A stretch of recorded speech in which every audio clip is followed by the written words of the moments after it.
This November in Kentucky, Tiffanie Lucas killed her two sons in their home with a gun before running out into the street for help. Evidence from the scene shows horrific injuries to each victim in this shocking crime. There is also significant anguish for all involved, including the young mother.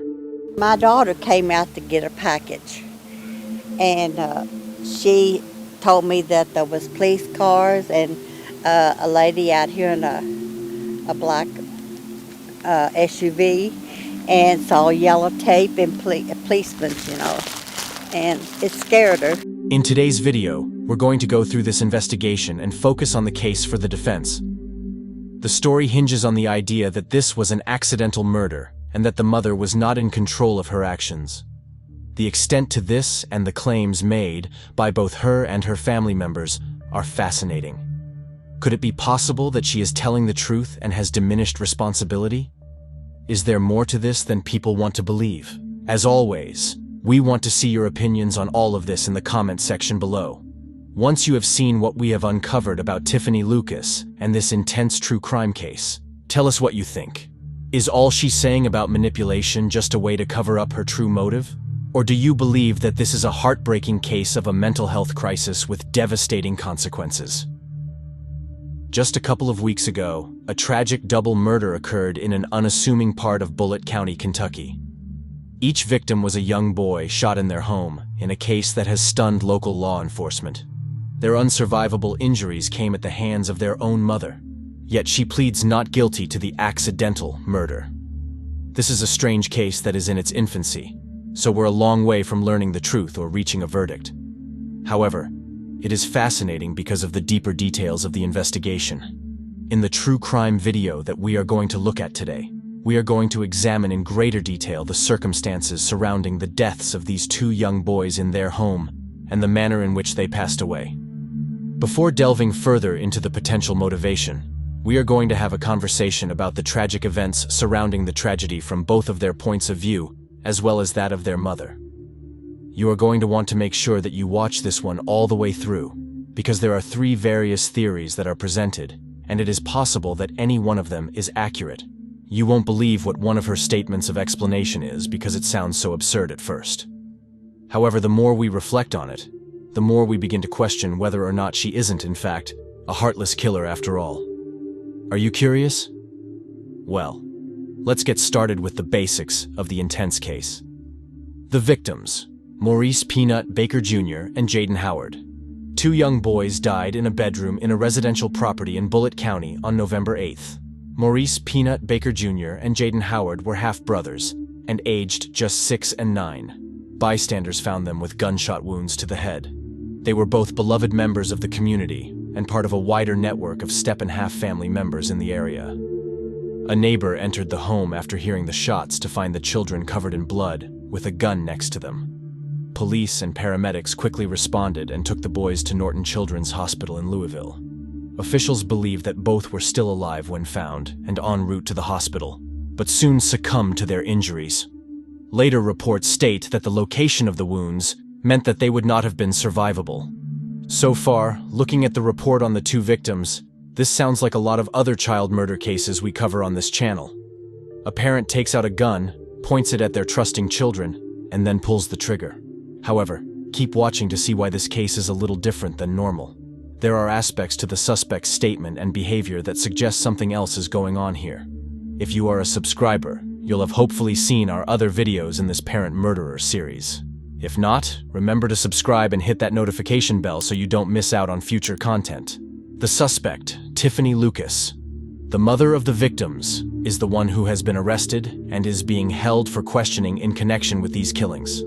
At the time of the occurrence, Tiffanie Lucas was 32 years old and a single mother to both of her children, who had been fathered by different men. Our previous videos, like the one about Chad Dorman, follow a pattern in which the father sits impassively while his child awaits arrest. Gregory Green was observed sitting on the front porch of his home, while his children suffocated in the vehicle parked in the driveway. In this location, everything was entirely different. After hearing the gunshot, Tiffanie screamed her way out of the home and ran till she fainted on a neighbor's driveway. While others hurried to the house, a neighbor provided medical assistance to the injured woman. She sobbed because her children were going to die. As a bystander, the most reasonable conclusion you might draw from this information is that either a horrific event occurred inside the house or an invader opened fire on the children. Despite this, Tiffanie was the one who pulled the trigger on the gun. Tiffanie was said to have been emotionless when she appeared in court, according to the reports. This is a stark contrast to the hysterical woman at the scene. It is probable that the media exaggerated her temperament in order to make her look to have no compassion whatsoever. We can't rule out the possibility that she was emotionally numb as a result of shock, guilt, or the mental health difficulties that will be covered in more detail later. The case against Tiffanie Lucas. One of the prime pieces of evidence in this case is a recording from a Ring doorbell camera in the neighborhood. The footage captures Tiffanie leaving the home and making her way to another property. There she collapses on the ground. This ties in with the reports from the neighbors at the scene. The recording also shows that there were 4 shots fired within 30 seconds. That sort of rapid-fire shooting suggests that Tiffanie shot each child twice in quick succession before she fled. This doesn't appear to be like other cases, where the parent took their time to line up the children or torture them. The nature of the injuries also means these weren't the same execution-style shots seen in other cold-blooded murder cases. Tiffanie maintains that it was an accident, and that she was not directly responsible for what happened. We'll go into all of that in a moment. I asked Ms. Lucas if she meant to hurt her children. She indicated that it was an accident. He said she also told him no one else had been in her home and that she left the gun in the bedroom. She also made some comments such as, quote, "I'm in such a bad spot," end quote. Quote, "I'm so stupid," end quote. End quote, "I would never do anything like this unless someone manipulated me," end quote. Nobody can manipulate you to do such a horrific thing. Nobody can manipulate you to do that. That's yourself. The arraignment saw the judge enter a not guilty plea on her behalf. However, the court decided she was a threat to the community and held her with a bail of $2 million. So what actually happened here? There seem to be 4 possible explanations here as to the cause of this tragedy. One avenue we need to explore is the idea of manipulation. It is easy to dismiss this given the nature of the deaths, but let's keep an open mind for a moment. Then there is the idea of a mental health crisis. This makes a lot of sense when going over some of the evidence and circumstances surrounding the case. Another possibility is that she was of sound mind regarding mental illness, but instead had a serious drug problem. There is evidence for and against this idea, but we can't disregard it. The final explanation is a combination of one or more factors, potentially a manipulated drug addict or someone who saw signs of manipulation due to their mental state. Theory 1. Manipulation. We need to start with the idea of manipulation because this is what Tiffanie says was happening. During her statement to the police, there are 2 points important to her defense. First, she says, "I'm so stupid, and I would never do anything like this unless someone manipulated me." There is an implication that someone else is to blame, and they drove her to do what she did. Second, she claims that the gun wasn't hers, but someone gave it to her instead. This idea of manipulation is easily dismissed when looking at the severity of the situation. It would take some severe mind-bending persuasion to get a mother to not only kill her children, but shoot them and leave them bleeding out. Yet that is what she claims happened. She claims that someone manipulated her on Facebook and Wi-Fi. Manipulation over Facebook isn't uncommon. This is a supposedly safe space online to chat with friends, but it is rife with cyberbullying, catfishing, and scam artists. Maybe someone saw her posts about her family and became a shoulder to cry on. Maybe they said enough to convince her she was better off without the kids. Alarm bells do start going off here with that Wi-Fi comment, but let's treat it rationally for a moment. This suggests that there were some sort of signals coming from the internet, possibly out of a device or router, telling her to do what she did. We can't refute the idea that she heard them, it's just whether they were actually there. Chances are that she imagined any voices. However, there are stories of people hearing voice over their Amazon Echo and similar devices. It seems that the devices are hackable, and people have received chilling instructions. Alexa allegedly told a child to kill their foster parents in 2018. There is also the scary story from 2021 about a 10-year-old girl challenged to plug in a phone charger part way and then touch the prongs with a penny. This came directly from Alexa after asking it for a challenge.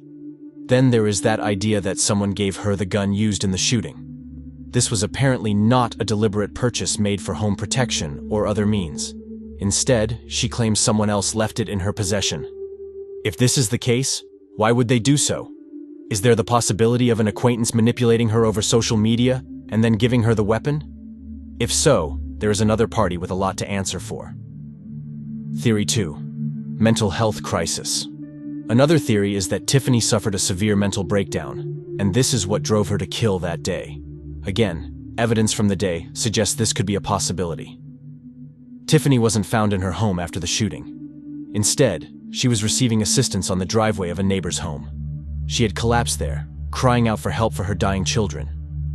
She was distraught and unwell, and perhaps not fully aware of what she had done. This would also tie into the idea of the murders being an accident. Perhaps there really was no intention to kill, but just some compulsion to pull the trigger. Was she fully aware of who she was aiming at? We're speculating here and going over all possible explanations. This makes more sense when we go back to that idea of the voices over the Wi-Fi telling her what to do. If those voices were a figment of her imagination and a sign of mental illness, we have to question and further delusions and detachments from reality. What Tiffanie Lucas saw in that house may not have been real. When looking at the possibility of a mental health breakdown, we also have to look at some other factors surrounding the case. Tiffanie Lucas dealt with a lot in the past few years. We might not want to sympathize with someone that killed their children, but need to appreciate the stress and turmoil suffered. The first is that Jaden's father died in 2019. This bereavement surely hit the family both emotionally and financially. Tiffanie was a single mother trying to raise 2 young children from 2 fathers, and it couldn't have been easy. 4 years isn't a long time to try and heal and build a better life. Then there is the fact that other family members called Child Protection Services to intervene and provide safeguarding for the children. This includes Jaden's older brother, Darrell Howard. He is on record as saying he wished he had done more to help the boys and take them away. Others report that Tiffanie could flip like a switch and feared the kids bore the brunt of any anger and frustration. Again, we need to look at both sides of this issue. This does suggest that things weren't great at home and that some people saw that the kids were in immediate danger. The CPS did not follow up on the claims, but they may have overlooked something that could have contributed to the murders. On the other hand, perhaps the family was just overly protective of the children because of drug allegations and other factors. The stress of dealing with this case and character assassination on top of the bereavement would drive a lot of people to a breakdown. Theory 3. Drug abuse. The charges made by the stepmother of one of the 2 boys served as the impetus for the development of this theory. She claims that Tiffanie had a history of drug abuse and assumes that this is what led to the incident. She was so high on drugs that she was completely out of her mind, rather than having a mental disorder that was clouding her judgment. There is evidence to suggest that in the past, Tiffanie engaged in activities related to the use of illegal narcotics. She was arrested for drug possession once, and she was given a 1-month sentence to serve in jail. But other than that, she does not have any more major convictions on her record. On the other hand, the results of the drug test taken on the day of the murders proved that she did not have any illegal substances in her system. Whether or not she was a frequent user, the fact remains that she was not high and unable to function normally. Why did Tiffanie Lucas carry out these murders?